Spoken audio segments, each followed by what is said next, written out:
All right. Well, I think we are going to go ahead and get started and out of respect for everyone who got here on time. So we may have some other folks piling in here, but we're going to go ahead and get started.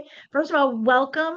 Thank you for showing up at our first monthly Polymagnet webinar. We do intend to hold these on every month just to educate, make information available, and keep everyone current. So welcome to the first inaugural webinar that we're having.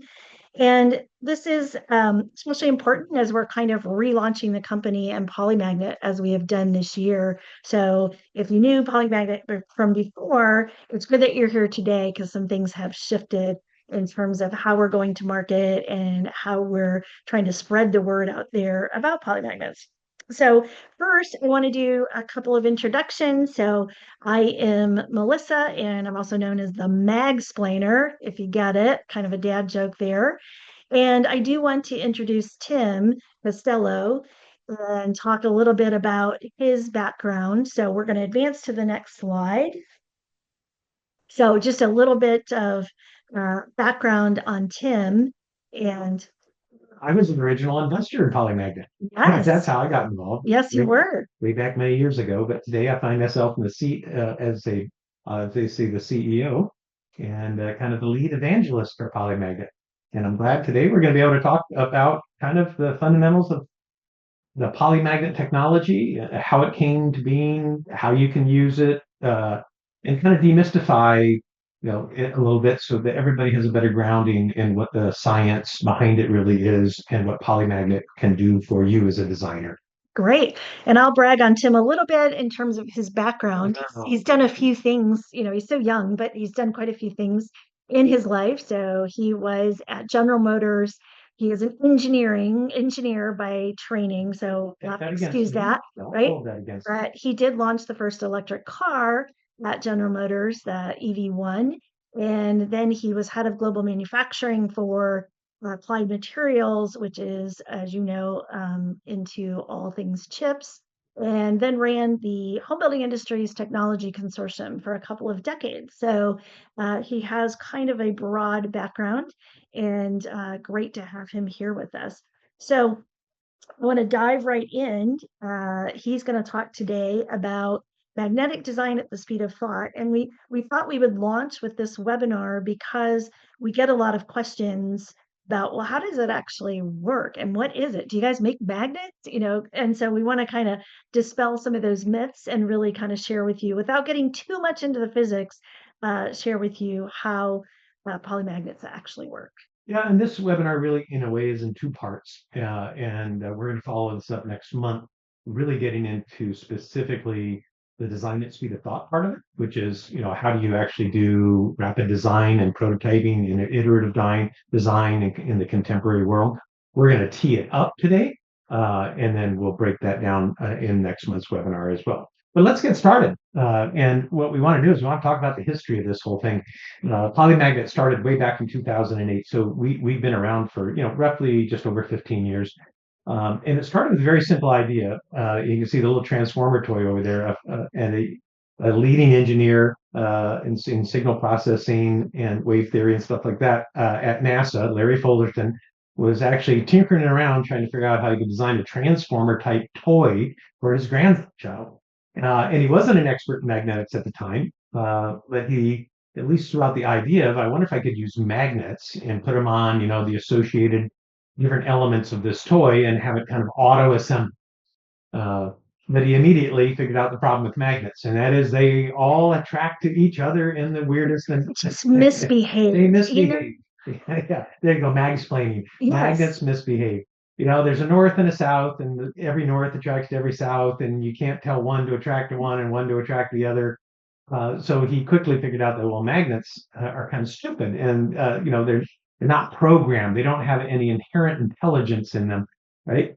And he asked a really fundamental, simple question for a NASA scientist, and that is, could you apply signal processing theory and wave theory to magnetic fields so that you could encode very specific fields so that unique magnets would only attract to their unique mate? And he was trying to solve a very simple problem. He wanted the left leg to attach to the left hip and the right leg to attach to the right hip. He wasn't trying to solve the world's problems then, but he asked this fundamentally simple question that had really never been asked before. And it was the first kind of fundamental advancement in magnetics since electromagnetism had occurred almost 100 years before. What he basically did from there is he took a very simple concept, this signal processing coding, signal and wave theory kind of science that he was very familiar with from processing deep space communications, and he applied that to magnetism, which has this very simple fundamental kind of circuit design of magnetic fields that wraps around from north to south, depending on obviously the shape of the magnet, but you're always trying to close that loop. And we have these magnetic fields that kind of hover around our magnets. And the challenge with that is they're not always in places that do useful work for us. And they can be in places that actually do us harm, especially if you have them near electronics or if you have them near medical devices.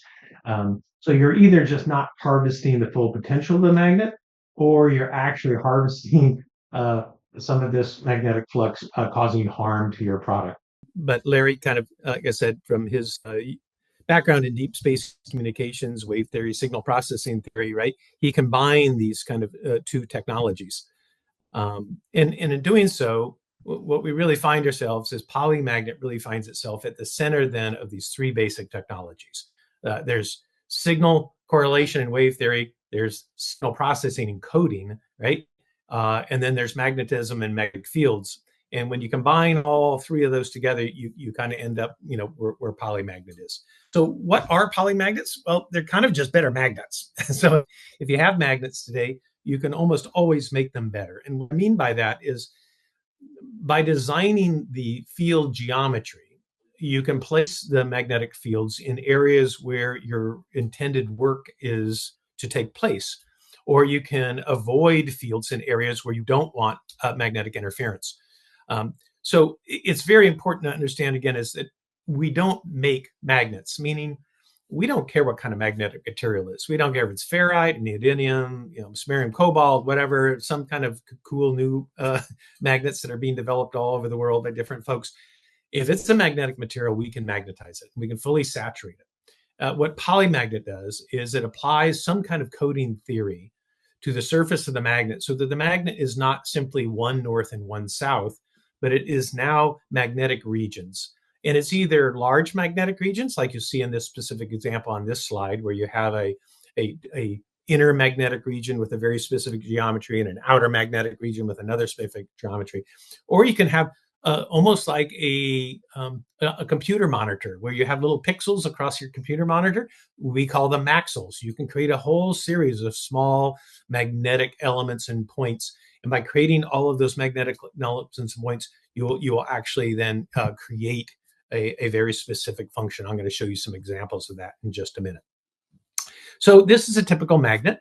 It's a square magnet in this case. It doesn't really matter. I'm just using it for example. You got a north, a south. If you look at the density of the magnetic field across that magnet, many people have the misconception that magnets are consistent, that you have a magnet and there's this beautiful, even field across the entire magnet. And it turns out they're almost never that way. The magnetic fields tend to focus themselves and concentrate themselves on the edge of the magnet. And you kind of get this hollowed out thing where the edge of the magnets are powerful and the center of the magnet's kind of weak. And unfortunately, that's almost never where you really want the force. And the reason for that is when you have all this force on the edge of the magnet, it creates these magnetic shorts from north to south that kind of wrap around the magnet. And many times those aren't used in the application. So you waste a bunch of the potential energy in the magnet, the potential work that you can get out of the magnet. And it can even cause what is referred to sometimes in the industry as our eddy currents. And in some things like high power motors and things like this, it can actually generate tremendous amounts of heat and cause problems actually in the harmonics of motors and operations and all this kind of stuff. So you really would prefer to have that power kind of centered in the middle of the magnet, far away from the edges. And you'd like those forces all to be in the interacting plane of whatever you're trying to receive this magnetic force.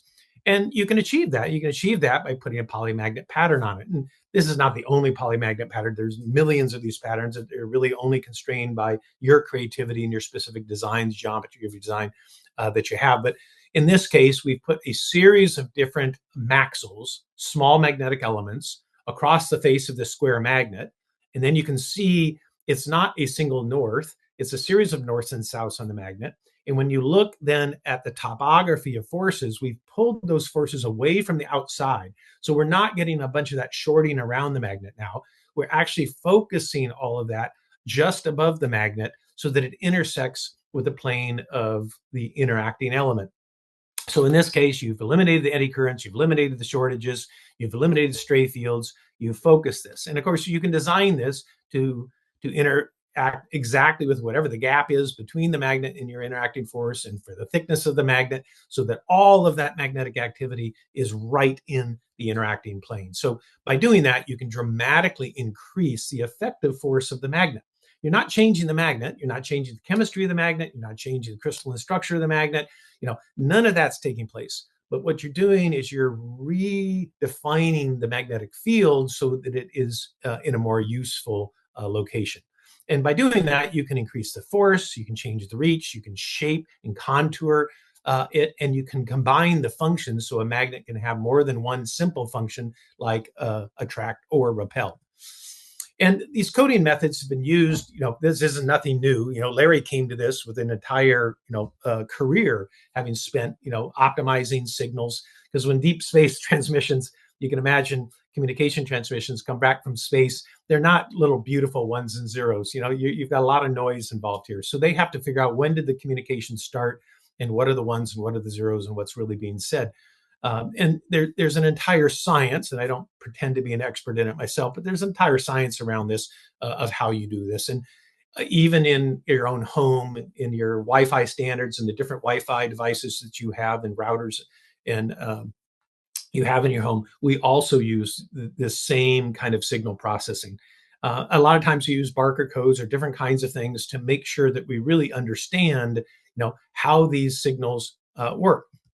And here's a simple example of how you would use one of these things. For example, if you have two magnets and try to you start to slide them across each other, what you find is that they will attach at any point. You can take two bar magnets, you can overlap them by just a fraction of their length, and they'll attract and they'll attach to each other. But if you wanted these two magnets to attach perfectly, meaning you wanted the whole magnet to be exactly attached to the other, you'd have to kind of make that happen yourself.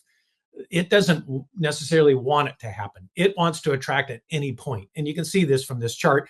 It attracts when you just have, one little cell overlapping with two cells, three cells, until you get it perfectly overlapped and you get the most force out of it when they're perfectly aligned. There's other ways you can kind of, do this to, set these up. But again, these things don't necessarily want to align perfectly. But using a Barker code sequence, for example, you can take two bar magnets and actually basically only have them want to attach perfectly when they are perfectly symmetrically overlined with one another.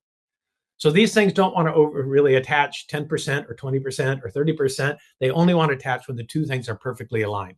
And you might ask, well, that's interesting, Tim, but who on earth would ever use that? Well, you do use that. You use that in things like if you have a cell phone cover or if you have a laptop that you want to attach a screen to a keyboard, or you have multiple screens you want to attach to one another. We have all kinds of consumer devices where you want precision alignment. And this kind of magnetic behavior where you can have this automatic precision alignment with one homogeneous magnet, one monolithic magnet, that's why you would use this kind of thing. So it's a fairly simple application, but it shows the power of using kind of coding, with magnetic processing in order to create a unique function with magnetics and not a simple function, because a simple function would allow that thing to kind of attract in any area, and you'd have to have all kinds of the mechanical alignment pins or something else to make it actually attach. Now, you don't have to work in just one dimension, though, right? We have at least 2 dimensions with most magnets that we can work with on the printing surface, and by doing that, now we can get much more interesting. We can actually start to create kind of what we call the pinpoint connection, where in not just in a linear orientation, but in two axes, we can create two things that have absolutely precision and precise alignment with one another. And the mathematics of this is pretty simple. The larger the magnet and the more poles that are on the magnet, the more precise the alignment between the two magnets. So you can kind of create this thumbtacked alignment and precision between two objects. Again, something that is completely improbable, really impossible from the fundamental magnetics of just using a simple bipole magnet. But in this case, this isn't a bipole. This is a magnet with multiple polarities, and it creates this kind of thumbtack response over there.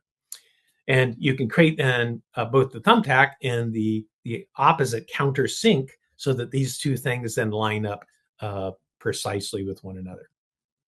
But we're not even constrained with just two dimensions in Barker series. We have all kinds of things, variables at our disposal. We do have these Maxwell patterns that you can see, these beautiful patterns that you can create that create all kinds of unique functionality. We have the Maxwell size and the shapes of the Maxwells, which we can change. We have the polarity patterns, the balance, the amplitude, code density, pole orientation. We have all different kinds of things that we can use. And by doing that, we can create all kinds of unique magnetic field geometries. And then those geometries can be used to solve all kinds of engineering and design problems. And we're going to show you a few of those as we kind of move forward here. So, CMR today owns over 100 patents kind of covering, really kind of four major aspects covering the design and the manufacturing process. We actually have a patent of specific designs of different coding sequences and what they do in these patterns. We have some patents on the fundamental design rules of how you use multipolarity magnets to do things. We have patents around systems, actually using these for things like acoustic drivers and speakers.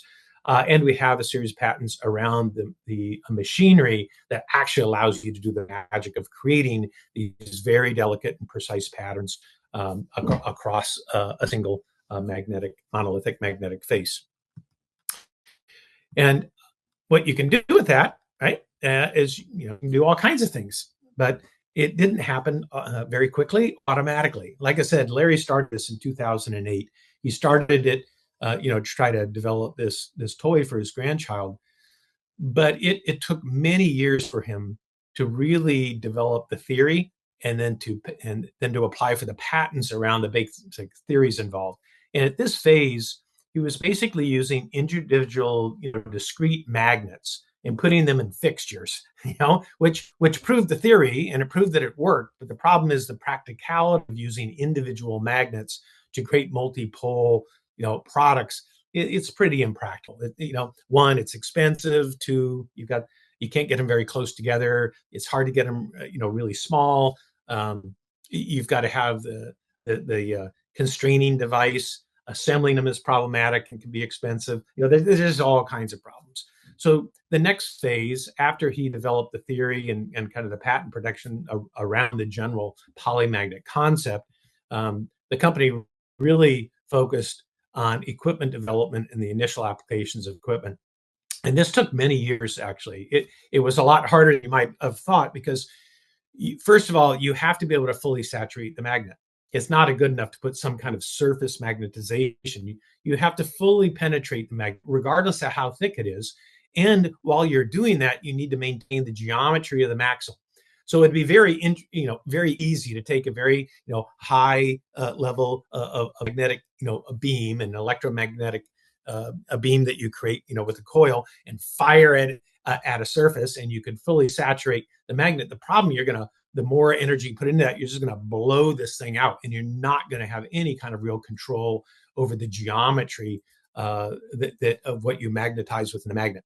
So the team focused on how could you do this, one, repeatedly, how could you make sure you fully saturate, how could you control the geometry so the geometry is consistent throughout the magnet, and then how could you do it quickly and inexpensively.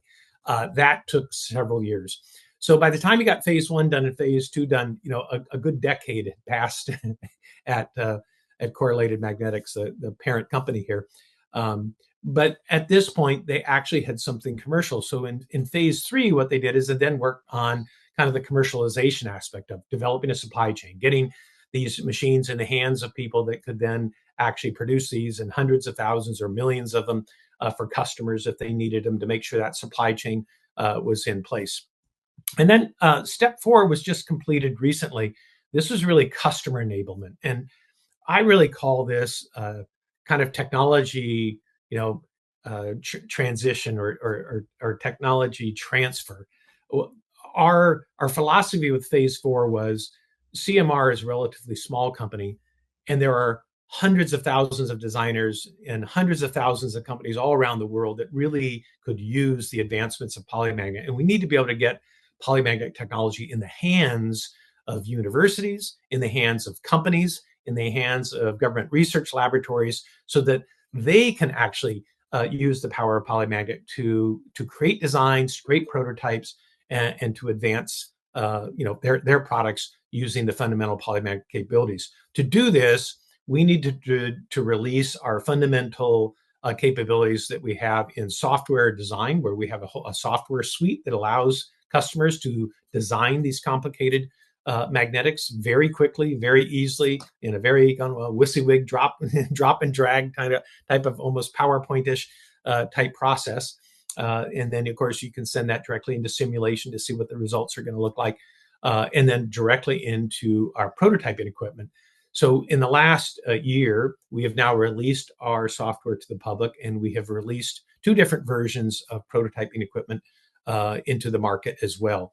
So this enables any lab, any university, any a product-oriented company, basically to internalize the technology of polymagnet into their own operations. Now, we do not require you to do that. We still make it easy. We're willing to do the design for anybody. We're willing to do the prototyping for anybody. You can do design, then we'll do the prototyping. We can do both design and a prototyping. You can do your own design and prototyping. We'll do characterization for you if you don't have a lab.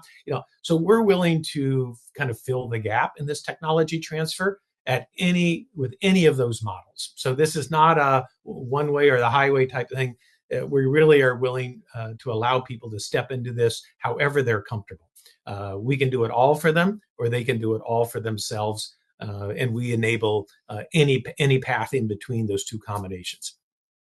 Where we've moved on to now is in phase 5, and it's really an interesting phase for us. And this is taking our basic manufacturing system and starting to look at how we can kind of disintegrate it and make it modular, so that we can begin to use it in all kinds of new applications, enabling it to be portable, putting it on multi-axis robots for different kinds of magnetic applications, developing advanced shape controls, and enhancing our radial magnetization capabilities. Because as we meet with more and more companies, we're finding more unusual applications that require a different kind of manufacturing environment. So our focus now is kind of really focused on enabling all of those things. So this is kind of the timeline of polymagnet and how it's advanced, over time. Now, we know that designing with magnets can be kind of challenging. They have this kind of crazy, invisible field of forces all around them. Harnessing all of those little arrows to do what you really want them to do is harder than you might anticipate. It causes problems in medical safety. It causes interference in electronics if you happen to use electronics issues. If you're trying to attach to thin materials, magnets can be very problematic. And of course, these day and age, everybody wants smaller, lighter, thinner, using less materials, cost reduction, which makes designing magnets for that more challenging. We know that magnets are terrible in shear and torsion. And then you just have this simplistic nature of magnets being a north and a south, when in fact that may not be what you're actually trying to accomplish. We also know in consumer products that feel is so important. And magnets, aren't very good at being able to adopt to field, but that's another thing that you can control again by controlling that entire field. And then, of course, the time to cost and the cost to prototype multipole magnets can be quite prohibitive using any kind of traditional methodology. The other challenge with traditional multipole techniques is you can't really get to the very fine, intricate designs. You can only get to kind of very crude designs using traditional techniques. So the other issue with all this is, how do you protect your IP? If you go through all of this and you create this really cool design that does something really neat, If you've just done it with a regular north-south magnet, everybody can see what you've done and they can kind of copy that. Polymagnet offers a really incredible opportunity for companies to fundamentally protect their IP from anybody else being able to copy it and compete with them in the marketplace. So I'll get into that a little bit more detail. So, how it works is pretty simple. We have, design software. We have a pattern catalog. We have prototype equipment and production equipment. And then, of course, we have professional services for people to fill in the gaps that you may have in your organization, or to do it all because maybe you say, look, we're too busy. We don't have time to do all this. Then we can do all of it for you. And that those professional services obviously are design, characterization, prototyping, sourcing, production, the whole source, the whole kit and caboodle. And then what you do with that is you've got to figure out what you want to accomplish. And, general categories is people are either looking for kind of stronger forces, meaning they're trying to figure out how to decrease the size and the weight of the magnet that they're using, or they're trying to figure out how to get more force out to improve the performance of the product. Other people, many times we find, are into field control. They're very much about trying to make sure that the field only is in the active area that they have interest in, either because of safety issues with medical or electronics, or because they're trying to focus all of this into a very specific area. Precision alignment, we've talked about before, is a very traditional kind of request that we get. Unique identities is a really interesting area, creating kind of magnetic locks and keys in all kinds of different applications. We've seen some very, very unusual applications in that area. And then, of course, programming complex behaviors is another one where you can actually create paired magnets that do multiple kinds of things depending on rotation or how close they are to each other. You can actually create very complex behaviors amongst magnets. And these aren't all the things you can do, but these are kind of some major categories. So we'll start to show kind of how that gets used. So starting up in the left-hand corner, this is actually a product available out on the market. You can go onto Amazon, look up Gator Hook. They're really cool. I guarantee you're going to love these. You buy one, you're going to buy more. This is a company that makes kind of garage organization hooks. You can attach these to any kind of metal toolbox or tool cart.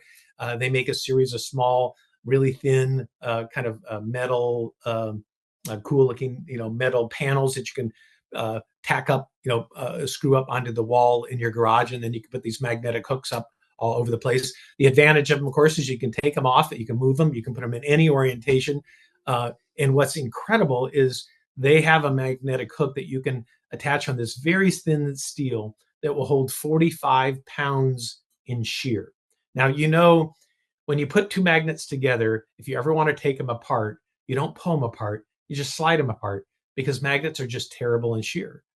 But they've been able to attach a simple neodymium magnet to very thin metal and have 45 pounds of shear force on it. So it's an incredible application, very simple, straightforward application of how Polymagnet can really improve the performance of the product. So go buy yourself a couple Gator hooks out there. Like I said, you can't buy one. You'll buy one and then you'll buy more, and you'll find all kinds of cool things that you can do with them. Also, you can do all kinds of visible latches or position control. And the next one was an example of that used in some of the first Teslas that were put out there. Obviously, smart accessories, different barcode code sequences have been used for smart accessories, everything from iPad covers, screen alignments, and things like that. Acoustic drivers, all earphones, earbuds, speakers, they all use magnets, obviously, to drive, the acoustic driver. They all have problems. They all create all kinds of noise and distortion that then gets cleaned up electronically. There's some huge advancements that are made there, again, using Polymagnet. Those same kind of advancements can be used then in linear actuators and motors and linear motors, axial motors. You can use them in radial motors as well, but I mean, you can kind of use it in anything. Again, what you have is you have a magnet with an intersecting plane, and can you simply get rid of any wasted shorts around those magnets? Can you focus it all in the intersecting plane? Can you reduce some of the waste heat that you're going to be seeing? Locks and keys I'd mentioned before, different kinds of magnetic locks and keys, drone and aircraft deployment. So having either payload deployment or parent-child relationship deployment, retrieval, secure retrieval of drones. There's all kinds of different ways to use that, along with, of course, medical devices is another category. Something I haven't put up here is magnetic transmissions, meaning kind of contactless transmissions where you're trying to transmit rotational force, whatever that rotational force might be. And normally we would use, transmissions to do that, mechanical gears. But we've been able to accomplish that using magnets that have incredible torsional force between two paired couples of magnets. So you have all these polymagnet capabilities: stronger forces, safer forces, contactless attachment, precision alignment, magnetic field topography control, prescribed behaviors, unique identities, springs, latches, gears, transmissions, all of these things that you can kind of do by creating kind of patterns. What designers, come in, and they come with their own challenges. And people often ask us, well, what market sector do you participate in? We don't participate in a market sector. I don't care whether you're in prosthetics, fashion, military, robotics, surgical items, electronics, consumer electronics, switches, power supplies. Our weeks are spent talking to somebody dealing with server room racks, and the next thing is talking to a fashion company, and the next you're talking about a consumer products company, and the next you're talking about some medical equipment company. There is no specific market sector. It's really about where can you use magnets to solve really interesting, challenging design problems. And our challenge is we are not a designer of motors or speakers or surgical products or robotics or clothing or military systems. We aren't designers of any of that. So we have to partner with somebody. We need a partner to come in going, hey, we make drones and we're trying to create a drone retrieval system. And the problem we have a drone retrieval system is the drone lands, but it doesn't get attached and it will fall off or it will bump off. And we need it when it hits it to absolutely attach and lock in. Oh, yeah, we can do that. And we know how to do that. And we can help you do that. Okay. But we need somebody to kind of bring the problem to us. But you take these capabilities and you apply it to all of these different markets. And, this is a simple kind of explanation. This is a very, very, very simple explanation. You have a base magnet there on your left. You have a series of magnets, how you can try to create more of these internal shorting across the surface of the magnet, and how that dramatically improves then the holding force. And you can improve the holding force now up to almost about 800%, about 8 times the amount of holding force for the same magnet. So this is the same material. It is the same chemistry, the same everything. You didn't do anything. You just took that same magnet and you magnetized the magnet into a series of magnetic regions, which is now giving you up almost 800% more field control.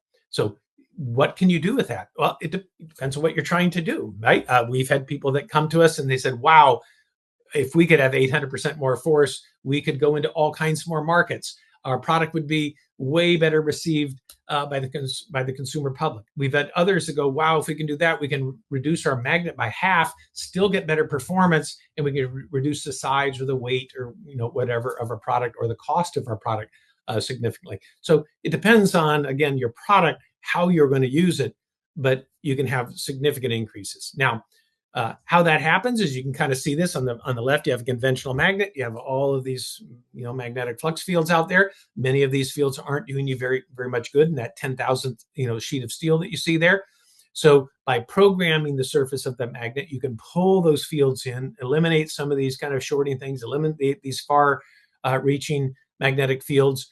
And that's how you significantly increase then the attachment force. Now you can take this to an extreme. That magnet on the far right, this is more like our safe, tight reach, safe magnet. And if you would put a piece of magnetic filing paper, across these, what you would see is the magnet, conventional magnet on the far left, those fields blow right through that 10,000th steel. So if you have electronics on the other side of that, you have a ton of interference. If you have medical devices, a ton of interference. The magnet on the far right, there is nothing blowing through the 10,000 steel. So it enables you now to put this in very close proximity to electronics or medical devices. You can put magnets in areas where you've never been able to put magnets before and still have great performance of the magnetic itself. So the other thing you can do is with this is improve shear force. So again, this is the same magnet, just different kinds of patterns. You have 14 pounds of shear versus 92 pounds of shear. So again, magnets are terrible in shear, but it is a way for you to substantially improve shear force. Going to skip through just a couple of these things, and this enables you now to create safer magnets that cost less. You have smaller maxills. You have this kind of shorted reach, so you can use them in electronics. You can use them in in pacemakers. So you can kind of look here of where the field reaches. So if you're trying to put this like magnets in some kind of laptop and you want a magnetic latch, or if you want the hood, the screen to come down and very softly and magnetically connect, to the laptop, but you're afraid about interference, this is a way for you to be able to design and use magnets in consumer electronics like that. This also works in sensors and other things, right, where you have those challenging attachment opportunities. Other kind of performance attachments, you might not care about field, but what you care about is precision of the attachment. How do you get super strong, attachment where it always attaches in exactly the same location? This is just another engineered solution using a polymagnet. Different kinds of rotational capabilities. So this is an attachment with rotation. So you could have a phone in landscape mode or portrait mode, but still high attachment. Obviously, all kinds of smart accessories and covers. You can also then change the magnetic field topography to do all kinds of interesting things. Like one, you could create magnetic artwork, which we've had people work on, but also counterfeit detection, where you could put very intricate, unique, even nanoscale kind of magnetic patterns in products that can only be then discovered, right, by scanning it with some kind of either a magnetic paper or a magnetic scan that would prove that that this was actually not a counterfeit type thing. So this all is about kind of a custom field control.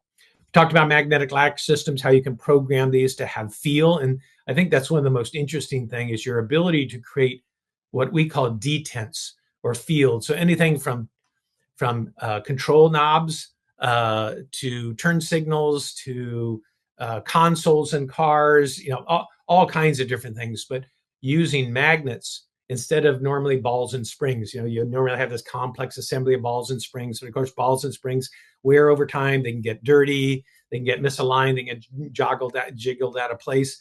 But with a magnet, these are non-contact, very robust systems.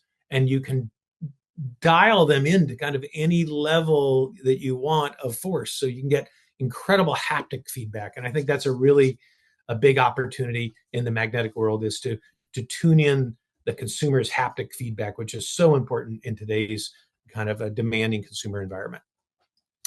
All kinds of latch systems. This is a latch system for monitor attachment. So this is something where they wanted it to attach, stay attached, kind of completely, but then have some kind of system to be able to have a key to remove it. So this is not just a twist to release, but kind of a keyed twist to release type system. Other latch systems are simple twist to release. This has been used, like I said, parent-child in aviation, drones, drone retrieval, all kinds of different issues. But even simple things for consumer products, cabinets, eyeglassware, all kinds of different products that you can imagine that you might want some kind of really sophisticated system where you have a beautiful attachment and you simply rotate and it naturally just springs apart. And it doesn't just unlock, it actually has force in it and it pushes it away and springs apart. And it is the magic. There is a magic of magnetism in consumer kind of acceptance and a wow factor that when magnets work for you, they can really delight the customer and provide an incredible customer experience. Here's a little video just showing this kind of parent-child drone release that is a project that NASA had. They had used mechanical systems in the past, but mechanical systems imparted all kinds of odd forces on the child object. And those odd forces then would result in problems with the beginning of flight. In this case, they simply had a twist to release function that actually then pushed, right, the object away from the aircraft. So it attaches and holds it, but as soon as it's rotated, it not only eliminates the attraction, it actually exerted a force to push it away from the aircraft and launch it, which was kind of interesting. Another area is acoustic linear drivers. We've had a lot of success in this area, building very high-end acoustic drivers for audio components, eliminating a ton of the distortion that you can see. This is a simple comparison of a polymagnet driver you see at the top versus a whole bunch of other very expensive kind of speakers, headphone type solutions that you have. Even headphones cost well over $1,000, and the response to the driver solution that you see. So again, the ability for you to control the magnetic fields. In most speakers, what they do is they can't really control the magnetic fields, so they have to put all kinds of electronic filtering in to kind of filter out the problems, or to modify how they send signals to the driver to get the right response. In this case, the magnets simply behaved more correctly, so they didn't have to do all of that filtering and all of that electronic control. So again, completely changes the balance of system issues, substantially reduce the total distortion in speakers. I mentioned locks and keys before, used in all kinds of different things, simple things for retail locks and keys. Some people have even used this from a counterfeiting perspective, where they've wanted to put in kind of proprietary magnetic locks and keys so that people can't kind of just counterfeit their product and start offering a substitute for their patented IP on Amazon from some Chinese manufacturer. It's very effective in that because, again, I'm going to talk a little bit about our IP protection, but we control 100% of all of the machines in the world. As our customers design a unique pattern to use in their market, we make sure that nobody else in the world is going to be able to make that pattern and compete against them. So it really helps from an IP protection. A lot of people have mentioned to us, and I completely agree, it's way more valuable than a patent. Patent, you have to find them, you have to sue them. Who knows where they are? Who knows if you're ever going to win? Who knows how long it's going to take? If you can just prevent them from making your product, the patent is almost irrelevant. Nobody else can make your product, and nobody else can provide your consumer with consumables, for example. So some really strong IP protection issue. So, Polymagnet really has kind of a full system. We have this unique design and function capability of the Polymagnet system. We have this end-to-end solution that is easy to step into. Yes, you can have our software, you can have a prototype machine, you can even have the production machine, you can do everything yourself. It can be 100% in your hands, or we can do it all for you, or we can split those responsibilities up in any combination that you would like to see. So we make technology transfer really easy. Then we have a manufacturing system and IP confidence to really allow manufacturers to have control over their IP and their designs, and know that they're going to be able to have a robust supply chain. And then in the end, we have this unsurpassed speed and cost advantage with respect to developing and going through an iterative design process and making prototypes and really creating the perfect product, iterating yourself to perfection. And next month, when we have our webinar, we're going to talk specifically about that process and kind of how it works and how you use the tools and how you can make that happen. So I won't talk a lot about that today. I'll briefly just touch on each of these. We've talked about kind of number one already, all these crazy capabilities that Polymagnet has, the science of it, and all the different kinds of things that you can do with it. I don't want to tell you that we have invented and have already discovered everything. I know we haven't. There are literally millions of permutations and ways to use signal processing to change the function and the behavior of magnetics. We have not seen even a small fraction of those in our lifetime. I know the more that this is put in the hands of users in the field, we will exponentially increase the number of potential applications that are out there. But I did want to focus quickly on this end-to-end solution. I touched on it earlier. We do have Polyvision, which is our design software suite and solution that's available to anybody in the world who wants to design complex multipole magnets. We also have then our Polymagnet solution catalog, which is actually a catalog of pre-designed polymagnet patterns. So you can actually go into the catalog and go, oh, hey, that's a pattern I can use. I'm going to actually I don't even have to design now. I'm going to take that pattern and I'm going to use it on the magnet. We have our Polydesk and Polylab prototype equipment. These are pieces of prototype not meant for high volume production. They're meant for designers or labs so that you can quickly go in and design on our Polyvision software, send it right to the printer. A few minutes later, you now have a prototype in your hands and you can start playing with it and figuring out how close it is to what you need. And you can literally go through iterative design in hours, days, and weeks, and you're done, rather than having to spend without any capital investment for any of your unique individual magnets. And then, of course, we have Polymagnet production equipment, and supporting all of this is we have professional services, this technology transfer there to help you if you need it. So design, modeling, simulation, characterization, prototype, production services, sourcing, onboarding and training, and technology transfer. So it's all there for you if you need it to back you up. And then 3, there's the Polymagnet manufacturing system, and we really support kind of the modern manufacturing environment.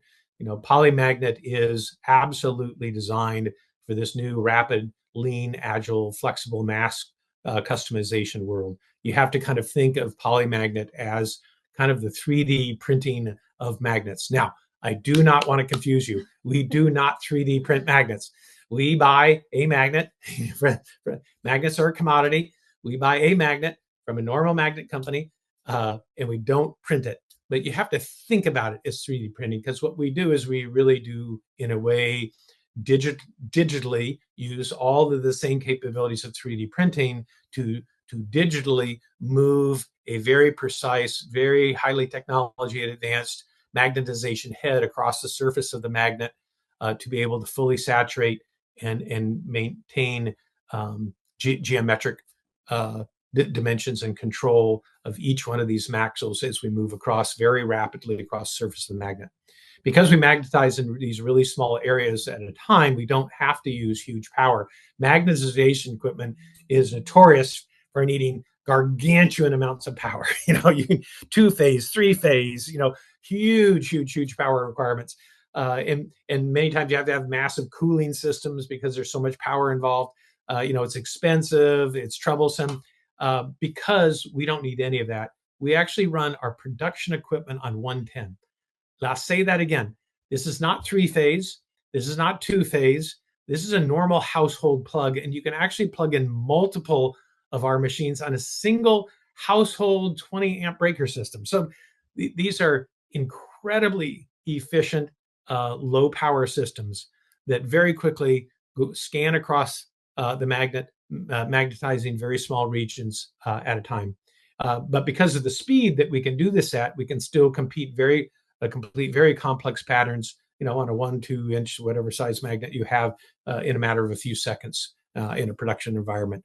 And we actually have a way of improving that significantly that we're trying to finish up and button up right now. So I think we're going to soon be able to make that even faster, even though I'm not sure that will make a lot of difference to a lot of people, but I think we can improve that quite a bit moving forward. And the last thing I want to talk about is, again, this certified magnet polymagnet production source in our polymagnet promise. You know, we have a promise to our customers that the polymagnet process is the lowest cost of production available. And if any of our customers ever can find that there is some way, a less expensive way to produce a multipole magnet, the same design, right, of a multipole magnet with some other magnetization process, we have an absolute guarantee that we will match that price in our production system. We provide our customers with enhanced IP protection by allowing no polymagnet production equipment using their unique patterns to compete against them within the marketplace, because we control every single piece of polymagnet production equipment in the world. We load encrypted patterns into each machine, and the machines can only produce those patterns.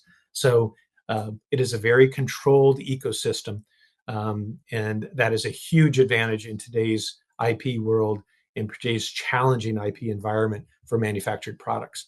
We'll guarantee that our customers that Polymagnet process is the fastest and least expensive prototyping process available on the market, and that we'll guarantee our customers that our magnets are fully saturated and every magnet meets their specification. So we get this question a lot of, wow, can you fully saturate magnets? No, they are fully saturated. We could never improve the performance of magnets if we weren't saturating them fully. If you don't saturate magnets fully, you have all kinds of other problems with potential degradation over time. So we're very familiar and knowledgeable with the need of magnets to be fully saturated. And so we have this unmatched rapid prototyping capability, or software controlled pattern magnetization. There's no incremental capital expense. So you can have one machine and print 50 different magnets with one machine, and you don't have expensive $10,000, $20,000, $50,000 fixtures or anything like that you have to. Literally, you could 3D print a tray on a 3D printing tray and use it. Now, generally, when we go into manufacturing, we'll do a CNC tray that may cost you, $50 to $100 or something like that. But you literally could print this on a 3D printer if you wanted to. It's a very versatile production capability with a rapid switchover between jobs. The core magnetizer is integrated into continuous flow assembly lines and unique fabrication environments as well. If you want to automate material handling and flow. And of course, we have all IP protection that I've talked about for key technologies within the machine, but also protection for individual customer designs. So Polymagnet in the end really is an all-in-one kind of system enabling your journey to kind of advanced magnetics. It has crazy unique design functionalities and capabilities for you as a designer. There's an end-to-end suite of tools that you can have, or a set of services that we will offer that makes it absolutely seamless for you to go have an end-to-end solution from concept to production source. There's a manufacturing system out there that provides not only the capability to scale at large, but also to control your IP. And then we have an unsurpassed cost advantage in design, in prototype and production environment. So with that, I'll just say that we hope that you'll connect with Polymagnet. There's a variety of ways to do that. You can certainly always go out to our website, polymagnet.com. There's a catalog of all kinds of kind of generic patterns that we have out there, magnets. You can order these, you can play around with them and kind of play with the different functions and get your hands on some of these functions. There's a little sample kit if you'd like to do that as well. It has some little plastic pieces on it that you can play with all of the a variety of different functions. You can always email us at connect@polymagnet.com, or you can follow us on LinkedIn. Of course, we're going to have our next webinar on March 13th. And there we're going to focus more on how do you use the software and the prototyping equipment to, kind of design at the speed of thought. And that's what we call it. You have an idea. Boy, the next thing you want to get something in your hands to see what it feels like. What if you could actually meet with a customer in the morning, hand them a prototype before lunch, go to lunch and give them his first revision. And by the time they leave that day, you're already at the final revision and operating part that they need. That's the opportunity that we see that Polymagnets design at the speed of thought end-to-end solution can really offer. And if you want to reach out to me, there's my information. That's my email address, my phone number. You can follow me on Twitter at BylineTim, or connect with me on LinkedIn. Be happy to chat with anybody out there. So Melissa, I'm going to turn it back over to you. I can't really speak. So. Oh, you don't have the speaker. I love that. My first time, I think, in history that we have muted Melissa. So it's to me. Well, I tell you what, would you have anything you want me to say to the audience before we end the webinar? Just tell them thanks for tuning in. And are there any questions that we need to answer? No, we had a few that came in, but I think you answered them as we went. Very good. Well, thank you very much. Appreciate your attention, and we hope we'll see you then in March. Thanks, y'all.